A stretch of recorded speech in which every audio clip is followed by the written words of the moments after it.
Magandang araw po sa ating lahat mga kababayan. Ako nga po ulit si Brian. Ngayong araw na ito, pag-aaralan po natin.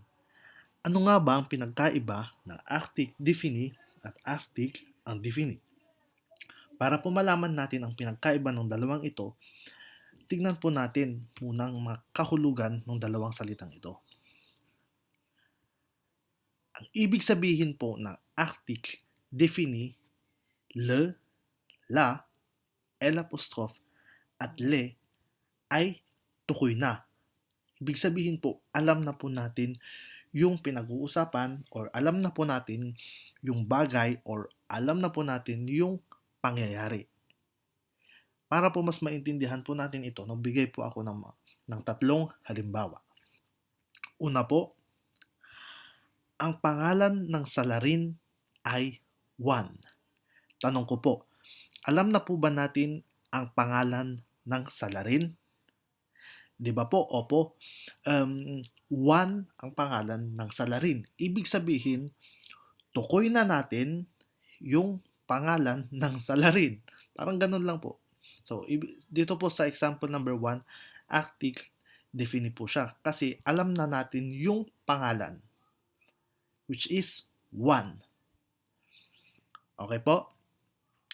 Pangalawang halimbawa, ang kwento ay gawa-gawa lamang. Ito ay chismis. Ngayon, tukoy na po ba natin yung kwento? 'Di ba sa sentence po na ito, sinasabi po natin na ang kwento ay gawa-gawa lamang. At dinagdagan pa po natin, ito ay chismis. Ibig sabihin po, yung tukoy na po natin na ang kwento ay gawa-gawa lamang at ito po ay chismis. Okay po. Pangatlong halimbawa, alam mo ba ang nangyari kay Maring Linda at Paring Pedro? Nag-break na. Tanong ko po. Alam na ba natin ang nangyari sa sentence na ito? Di ba oo, nag-break na. Ibig sabihin po, tukoy na natin kung anong nangyari sa dalawang character na ito. So, yun po ang ibig sabihin ng Arctic Defini. Alam na po natin yung mga bagay, pangyayari. Or sa English, ito po ay the. Okay po? Ngayon, pag-usapan naman po natin ang Arctic Undefini. Un, une, at de. Kung ang Arctic Defini ay tukoy na, ang Arctic Undefini naman po ay hindi pa tukoy. Okay po? Halimbawa, isang salarin ang pinaghahanap ngayon. Question ko po, tukoy na ba natin dito sa halimbawa na ito kung sino yung salarin? Di ba hindi pa po, kaya po natin siya ginamitan ng isang salarin. Comparing po dito na alam na natin kung sino yung salarin. Dito po is hindi po natin alam kung sino yung salarin. Di ba? Kaya hindi po siya tukoy. Hindi po siya tukoy. Ngayon, pangalawang halimbawa. Isang kwento na gawa-gawa lamang ang kanilang pinaniwalaan. Tukoy na po ba natin yung kwento na yon? Di ba hindi pa? Kaya po ginamitan natin siya ng isang kwento. Hindi po natin alam kung ano yung kwento na pinaniwalaan nila, basta naniwala na lang po sila doon sa kwento na yon. Kaya hindi po siya tukoy. Parang magtatanong tayo dito. Tingnan po natin, isang salarin. Sino kaya yung salarin na yon? Di ba hindi yung tukoy? Pangalawa, isang kwento. Ano kaya yung kwento na yon? Di ba hindi rin po tukoy? So, yan po yung mga examples ng Arctic Undefini. Pangatlo, naghiwalay si Maring Linda at Paring Pedro dahil sa isang pangyayari. Alam po ba natin kung yung pangyayari na yon? Di ba po hindi po natin tukoy or hindi po natin alam yung pangyayari na yon. So, kabilang po siya sa Arctic Undefini. Or sa English, ito po ay tinatawag natin na a or an. Naintindihan po natin. Ngayon, napaka-importante po nito kasi marami pong nalilito dito.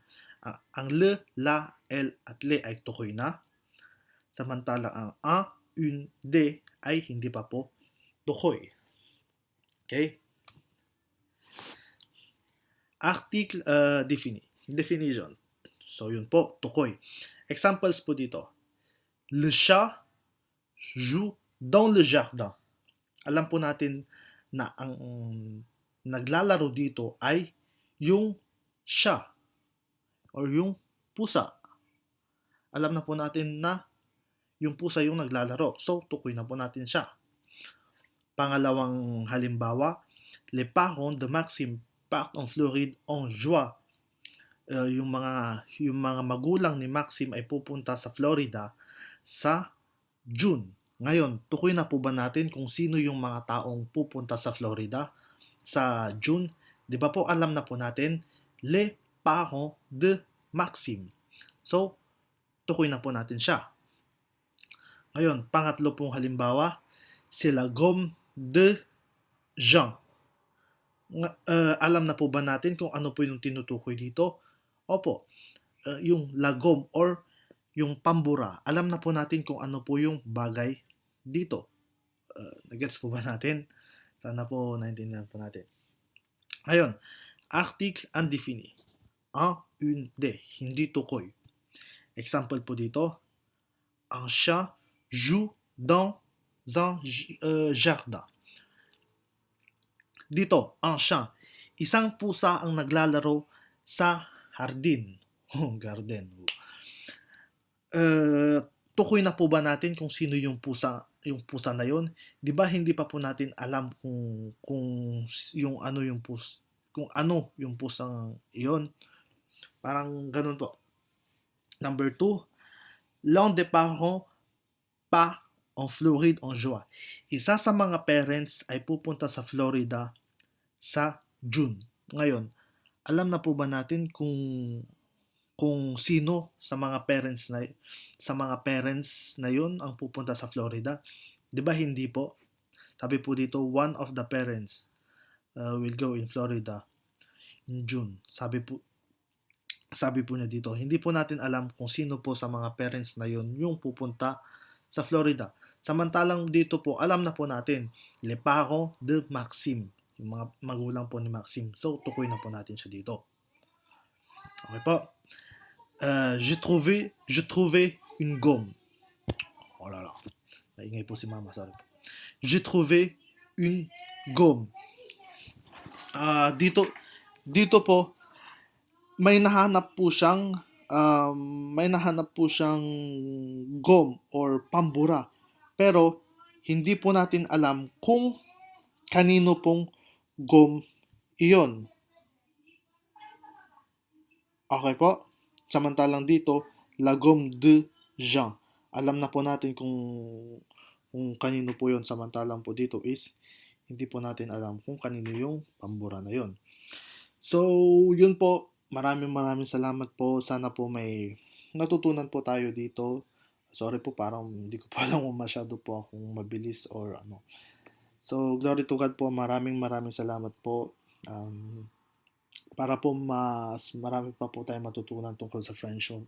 Huwag po natin kalimutang mag-subscribe. Maraming salamat po at God bless us all. So yun po, maraming salamat po sa panonood ng video na ito. Sa mga kababayan po natin na nasa Paris, France na gustong matuto ng French Tagalog, bukas po ang gabay na tulungan po kayo para pag-aralan ang lingwaheng ito sa pamamagitan ng ating sariling wika. Meron po kaming debutant, level 1 at level 2 para po sa lahat ng nais na mag-aral. At sinisigurado ko po na magiging masaya ang ating pag-aaral ng wikang Pranses kasama ang gabay. Para po sa mas maraming detalye, bisitahin po natin ang Facebook ng Gabay OFW France. Maraming salamat po.